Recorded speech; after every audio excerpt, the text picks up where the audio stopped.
Today, we're covering 5 cases with twists that I know you won't see coming.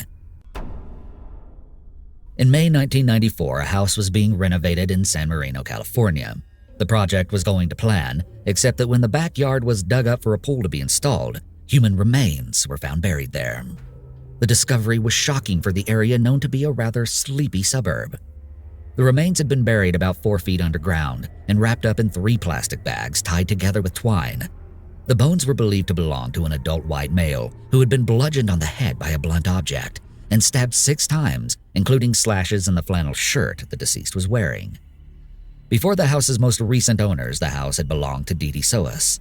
Dee had lived there with her son John and his wife Linda in the 1980s. John was a computer programmer and his wife worked as a sci-fi artist.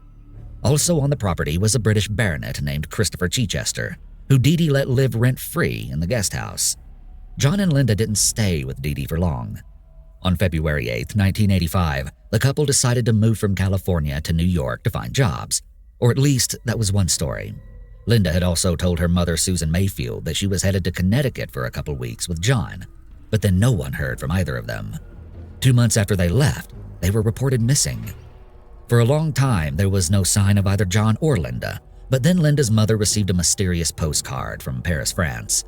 It read, "Mom, I think we need a geography lesson, but not too bad. Linda and John." 2 other postcards were sent, allegedly also from Linda. Linda's mother said that her daughter didn't have enough money to travel all the way to France when she had disappeared, and also that she didn't even have a passport. Because of this, her family doesn't believe that the postcards were actually sent by Linda. Even stranger, though, the handwriting on the postcards was analyzed, and it was determined that Linda had written at least one. And they weren't the only ones to go missing. Soon after John and Linda left, Christopher Chichester disappeared as well. But unlike the Soases, no one was really looking for him, yet. The case of John and Linda Soas' disappearance went cold for a decade. Then, 10 years later, remains were found in Dee's old backyard. After forensic analysis, the bones were determined to be John Soas's. He hadn't gone missing at all. He'd been killed. Though John's disappearance had been upgraded to a murder inquiry, the couple's case soon went cold again. Seemingly unrelated, in 2008, a man named J.P. Clark Rockefeller was on the run after kidnapping his daughter in Boston during his parental visit. After a week-long manhunt, Rockefeller was found and faced charges of kidnapping, assault, and battery with a dangerous weapon, and endangering a minor. But his unintentional publicity revealed something else. Clark Rockefeller looked familiar. In fact, he looked just like Christopher Chichester, who had been living in the guest house of the Soases back in the 80s. Clark Rockefeller and Christopher Chichester were the same man, but neither was his real name. He was also known as Christopher Mountbatten Crowe, James Frederick, Michael Brown, and Chip Smith. But his real name was Christian Gerhartsreiter. He wasn't a British aristocrat, as he had told the Soases, but a German national who came to America in 1978 at age 17. His entire life, Gerhartsreiter had lied about who he was, creating elaborate cons. Over the years, he had told people he was an Ivy League graduate and Hollywood producer, a bond broker on Wall Street where he had somehow actually overseen an entire department of real bond brokers, and lastly, a descendant of the wealthy Rockefeller family, a con he used for about 20 years. Gerhartsreiter conned his way into high society, lied to get important jobs, and even into a marriage with a wealthy woman where he controlled much of her money. His cons had been so good that he wasn't caught until he'd kidnapped his daughter. Gerhartsreiter actually denies that he's German and instead claims to be the son of Ann Carter, an American child actress from the 1940s. Carter, on the other hand, denies that he is her son. Once Gerhartsreiter's many cons were revealed, investigators took a new look at the Soas' disappearance from 20 years earlier. It couldn't be a coincidence that such a successful conman had been their tenant when John was killed, could it? Much of the evidence was all circumstantial. Another problem with the case was that over the years, the upper and lower jaw that were found in the backyard were missing. And tragically, the coroner's office speculates that they were probably cremated. Despite all these issues, Gerhartsreiter was charged with John Soas' murder. Gerhartsreiter denied it, but it was revealed that while staying with them, Gerhartsreiter had told John and Linda he was a secret agent and that he had managed to get John a secret government job and secret mission, which was where they were headed to when they left California, if they even did. Evidence against Gerhardt's rider included an elderly couple who claimed he tried to sell them a rug while still living at the Sohus house with a quarter-size spot of blood on it. He later admitted to burning a rug, assumed to be the same one, when smoke was seen coming out of the guest house. A neighbor said that Gerhardt's rider borrowed a chainsaw in the spring of 1985. Also, while in the guest house, Gerhardt's rider had a friend over who asked why the backyard was being dug up, and he told them because of plumbing problems. 4 years after the Sohuses went missing, John's truck was found in Connecticut where it was being sold by Christopher Chichester. When he vanished after John and Linda went missing, he seemed to go into hiding, dyeing his hair blonde and growing a beard. Yet even with all of this, Gerhardt's rider's defense team alleged that the real killer was John's own wife, Linda, and since she was still missing, they proposed that she had killed him and intentionally vanished. The proof was the postcards from Europe allegedly sent by Linda, but her friends disputed this, saying the couple had been happily married. Prosecution thought that maybe Gerhardt's rider had sent the postcards to cover his tracks to make the Sohuses appear to be alive and well, and to frame Linda. Inside a locker that he rented in Baltimore were multiple postcards from international cities.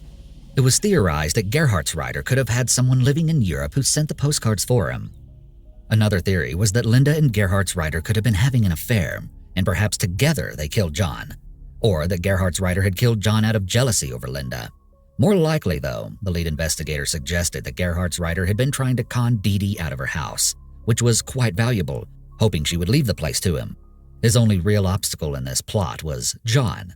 As her biological son, she would have to disinherit him for Gerhardt's rider to inherit, which is exactly what she did. After years of not hearing from John, Dee Dee felt her son had abandoned her. She didn't make Gerhardt's rider her inheritor, but instead a couple, the Weatherbys, who took care of her at the end of her life. And who had introduced them? Gerhardt's rider. It came to light that the Weatherbys had made a deal with Gerhardt's rider. If he introduced them to vulnerable Dee Dee, they would pay him with the money from her estate when she died. In fact, they had given him $40,000 and had promised him another $100,000. Even though this information seems vital to the case, it was never brought up in court. Despite this, Gerhardt's rider was still found guilty of the first-degree murder of John Sohus. To this day, there is still no sign of Linda Sohus. The Whitaker family in Sugar Land, Texas, was as close to perfect as any family could be. Made up of Kent, who worked at the family-owned construction business, and his wife Patricia, a former elementary school teacher, and their 2 sons, 23-year-old Bart and 19-year-old Kevin. In December of 2003, the family celebrated Bart's graduation from Sam Houston State University over dinner. There, Kent and Patricia gave Bart a stunning gift, a $4,000 Rolex watch. This luxurious present was just like the other gifts they had given Bart, such as multiple luxury vehicles, even a lakeside townhouse, and paid for his tuition at Baylor University, and more recently, Sam Houston State. After dinner, the family returned home. As soon as Kevin entered the front door, he was shot in the chest by a masked intruder waiting inside the home. The bullet hit his heart. Patricia was right behind him, and she was also shot in the chest. Kent was still on the front porch. The bullet that struck him went in at an angle, through his chest only 6 inches from his heart and into his shoulder, where it shattered his humerus bone. When they got home, Bart had headed to his Chevrolet Yukon to grab his cell phone to check for messages, but hearing gunshots, he rushed into the house to confront the shooter. There they fought, and Bart was shot in the arm, but the gunman escaped out the back door. Kevin died minutes after being shot. Patricia was airlifted to the hospital, but she died before she ever made it. Only Kent and Bart survived their wounds. It was assumed to be a robbery that the Whitakers disturbed, but the scene looked staged. The drawers were only slightly opened and nothing inside was disturbed, and expensive items in the house were left where they were. A 9mm Glock handgun registered to Kevin was found at the crime scene, and a men's black leather glove lying on the curb near Bart's Yukon. The intruder got into the house through a crawl space in Kevin's room on the 2nd floor. There they broke into his gun safe and stole his gun, which was a gift from Bart. As the investigation got underway, something weird was revealed. Bart hadn't been enrolled in Sam Houston University at all. He'd been lying to his parents about going to school and taking the money they gave him for tuition. This was strange, but seemed unrelated. Then Adam Hipp came forward. He had gone to school with Bart at Clemens High School, and he told detectives that only 2 years prior, in 2001, Bart had asked for his help killing his parents. The plan was for Hipp to be the gunman, waiting in the Whitaker home while the family went out for dinner. When they returned, he was supposed to shoot Kent, Patricia, and Kevin, killing them, and shoot Bart in the arm to make it seem like he had also been a target, not the mastermind. All sounds pretty familiar, right? Here's the really eerie part. Kent and Patricia knew about the plot to kill them. They were called by the police after someone heard about the plan. At the time, it was seen as too far out to be real, and Bart told his parents that the whole thing had been a misunderstanding. Shockingly, it soon came to light that Bart had recruited another student from Baylor to pull off a similar plan a year earlier in 2000, but it had fallen through. As part of a deal to avoid being prosecuted for playing a role in the earlier plot, Hip agreed to help with the investigation into the Whitaker shooting. To do this, he agreed to record his conversations with Bart. In one of these conversations, Bart offered Hip $20,000 to lie to the police about his involvement in the 2001 plot. He even sent $240 to a post office box in Dallas the two had set up for the money. Why the police didn't bring Bart in, I'm not sure, but they regretted it in 2004 when Bart's Yukon was found still running but empty near a Houston apartment complex. For over a year, there was no sign of Bart. Police turned to the people who had been close to Bart at the time of the shooting, including a roommate, Chris Brashear, and a co-worker, Stephen Champagne, to see if they knew where he'd gone. The police wiretapped both young men's phones and subpoenaed their friends and family. This proved to be the last straw for Champagne because he went to police and confessed. Not that he knew where Bart was, but to picking up Brashear from the Whitaker's house on the night of the shooting. Brashear, he said, had been the shooter. The only thing left was to find Bart. In September, a man named Rudy Rios told the police a shocking story. He said that Bart had bought his ID from him and paid him to drive him to Mexico. Once in Mexico, Bart used Rudy's ID and told people weird stories, like his gunshot wound was a war injury he got in Afghanistan, that he was an orphan and his mother had been a prostitute. Finally, Bart was tracked down and arrested. Bart had orchestrated his family's shooting so he could inherit $1.5 million, though he claimed he'd done it because he'd cracked under the immense pressure his family placed on him.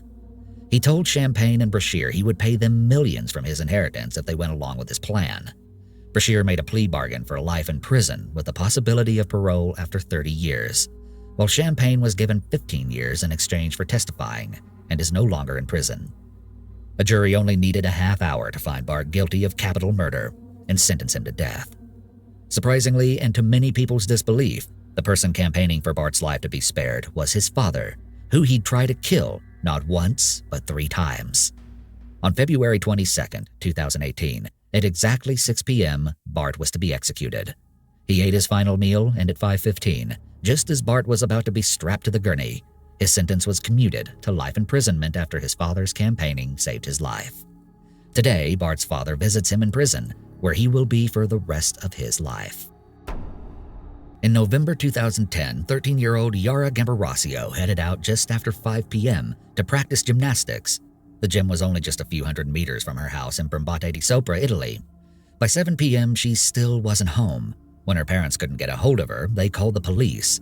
Within minutes, both state police officers and military police were dispatched to find Yara.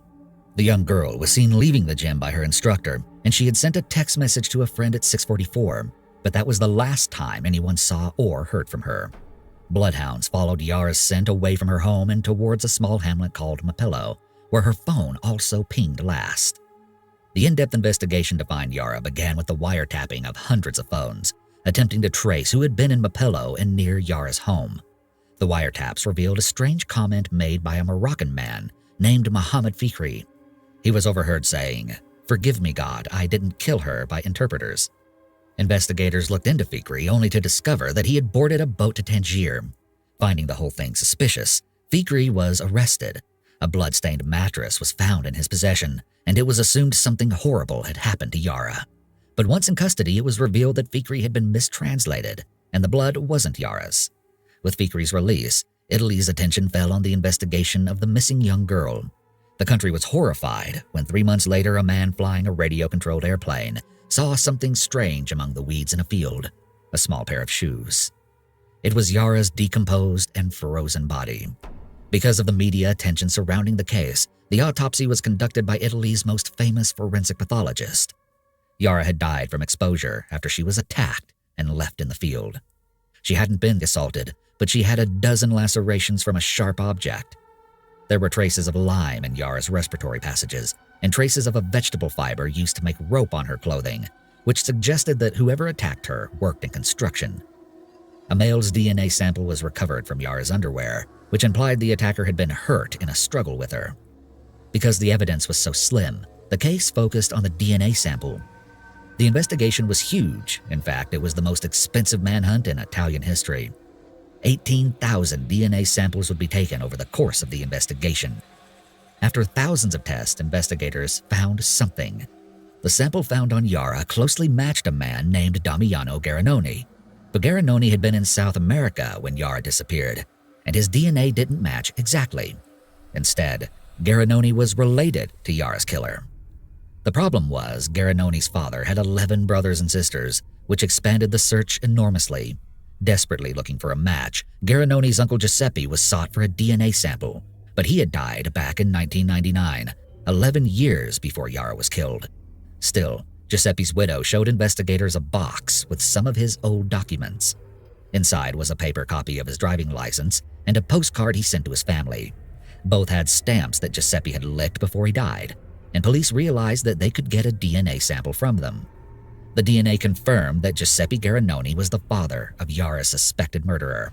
Giuseppe had 3 children, a girl and 2 boys, Pier Paolo and Diego, yet neither son matched the DNA of the killer, and neither had children. There was only one answer. Giuseppe had an illegitimate child, whose DNA was found on Yara. Giuseppe Garanoni's body was even exhumed so his DNA could be verified as the father of the suspect, which it was. The hunt now was to uncover Giuseppe's affair that had happened 30 to 40 years prior. Soon, people realized that the police were looking for an affair, and gossip, tips, and old secrets started rolling in. A tip came in from one of Giuseppe's friends at his workplace as a bus driver who said Giuseppe had gotten a woman in trouble in the 70s or 80s. They believed that her name was Esther Arzuffi, but Arzuffi's DNA had already been tested, and there was no match. That's when investigators realized a mistake had been made. Her DNA hadn't been tested against the suspects, but Yara's. Arzuffi denied ever having an affair. She was married and was adamant that her twins, a boy and girl, weren't Giuseppe's. The boy's name was Massimo Giuseppe Bassetti. Was Massimo's middle name just a coincidence? Investigators weren't convinced that Arzuffi was telling the truth. Now 43, Massimo was a builder and lived in Mapello, the hamlet near Yara's home. He worked in construction, which could explain the lime found on Yara. Police set up a fake roadblock for breathalyzing and took 2 DNA samples from Massimo when he passed through. He was Giuseppe's biological son and an exact match to Yara's suspected killer. Massimo was found guilty of killing Yara Gambarosio and sentenced to life in prison for her murder. Interestingly, Massimo's mother still denies having an affair and says the whole thing is inexplicable. On December 15, 1980, 31-year-old Melanie Uribe, a divorced mother of an 8-year-old son and a nurse in California, didn't show up for work at Pacoima Memorial Hospital. When her co-workers couldn't get her on the phone, they called the authorities to report her missing. Melanie's disappearance made headlines, but there was no sign of what happened to her. 2 days after she was reported missing, a shipping clerk working at the Lockheed Aerospace plant, Etta Louise Smith, listened to a news report about Melanie when something strange happened. The aerospace worker would later describe that she had a feeling, a vision, a psychic experience, whatever you want to call it. Etta saw a woman's body laying somewhere on a remote hillside in Lopez Canyon, above Lakeview Terrace. Etta had to tell the police she knew the location of Melanie's body and report her psychic experience. Despite skepticism, Etta's security clearance and career meant that investigators didn't send her away. They had her point on a map to the place she'd seen in her vision. Etta headed home, picked up 2 of her kids and her niece, and drove out to the spot where she had seen Melanie's body. She worried that the police wouldn't take her seriously and check. Together, they searched the canyon road. After about 30 minutes of looking, Etta's daughter caught sight of a nude body. Etta called forest rangers and police and showed them the horrific discovery. It was Melanie Uribe. She had been kidnapped, assaulted, and beaten to death. The police were immediately suspicious of Etta. How had a random woman's psychic vision found Melanie? They thought she had to be connected to the crime and took Etta in for questioning, keeping her there for 10 hours. Then she was strip-searched and left barefoot in a cell and wasn't given anything to eat or drink for 24 hours. Investigators hoped Etta would eventually break and admit how she had really learned about Melanie's body. Though no evidence connected Etta to the crime, she was arrested on December 18th, the day after her vision. While all this was happening, a man was bragging about having just robbed, beaten, and killed a woman. The neighbors he was boasting to turned to the police and shared the disturbing story. He was arrested on December 21st, and when questioned, he implicated 2 other men in the crime. They were a 17-year-old who wasn't named, 20-year-old Luis Carnell Morgan, and 21-year-old Spencer Nelson. The 3 men had spotted Melanie as she sat in her pickup truck waiting at a traffic light and jumped into her truck before forcing her to drive into the canyon, where they attacked, robbed, and assaulted her before hitting her in the head with a rock. Police were sure the men had some connection to Etta, but none knew her. 4 days after she'd been arrested, Etta was released. If Etta didn't know Melanie and didn't know her killers, how had she done it? Was it truly a psychic experience like she says? Police offered their own explanation. Rather than a psychic vision, they say she must have figured out the location of Melanie's body from neighborhood gossip or other natural means. Melanie's 3 killers were all convicted of her murder and are serving sentences of up to life in prison. 6 years later, Etta Smith sued the Los Angeles police for false arrest. She won her suit and was awarded $26,184. Etta didn't have any more visions, or at least ones she told anyone about. In September 2010, 55-year-old Greg Flanagan, a Louisiana oilman, walked into the Elegante Hotel in Beaumont, Texas.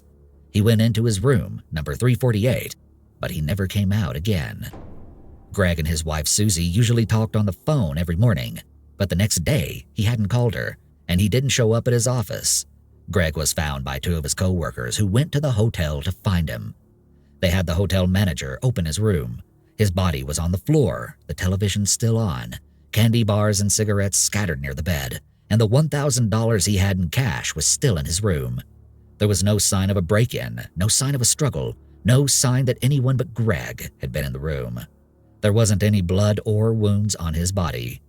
Greg smoked a lot, so much so that a cigarette was still stuck between 2 of his fingers when he died.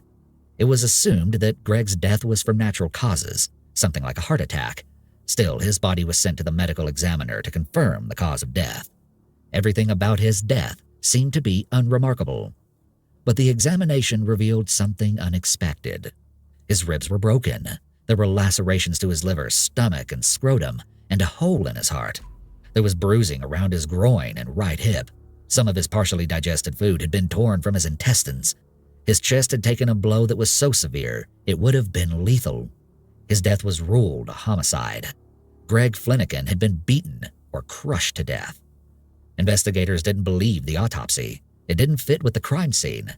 There wasn't even anything heavy enough in his room to crush him. But the report was clear. Greg had suffered the type of severe internal injuries of crash victims or someone crushed by a heavy object. But there was one incredibly important and strange detail. All this damage to Greg's internal organs didn't significantly damage his torso. There was almost no bruising except around his groin, meaning all his injuries were very internal. There were only a few plausible explanations. Greg must have been beaten up somewhere else before returning to his room where he died. But because of the trauma his body suffered, he would have bled out internally in less than 30 seconds.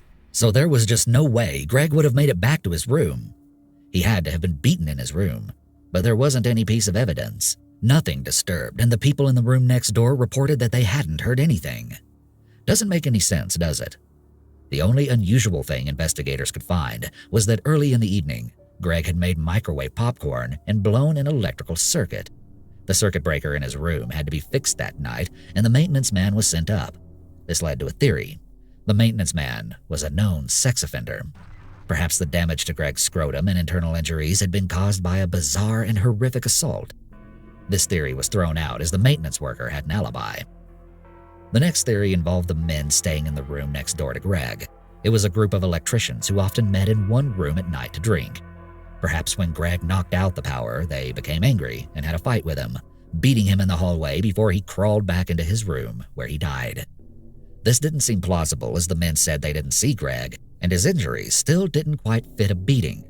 As well, the cigarette found in his hand seemed too casual a gesture to fit being beaten. This case was one of the most puzzling investigators had come across, and it stalled for months. Greg's family eventually offered a $50,000 reward to anyone who had information, but no one came forward. The legendary private investigator and former Long Island cop and DEA special agent Ken Brennan took on Greg's case. Brennan set about interviewing everyone, including Greg's wife and the medical examiner. There was a clue that no one else noticed. The cigarette Greg's hand had been found in his left, but his wife insisted he smoked with his right. Brennan's explanation was that he must have stood up and switched the hand the cigarette was in, perhaps to open the door. This clue led back to the electricians in the room next door.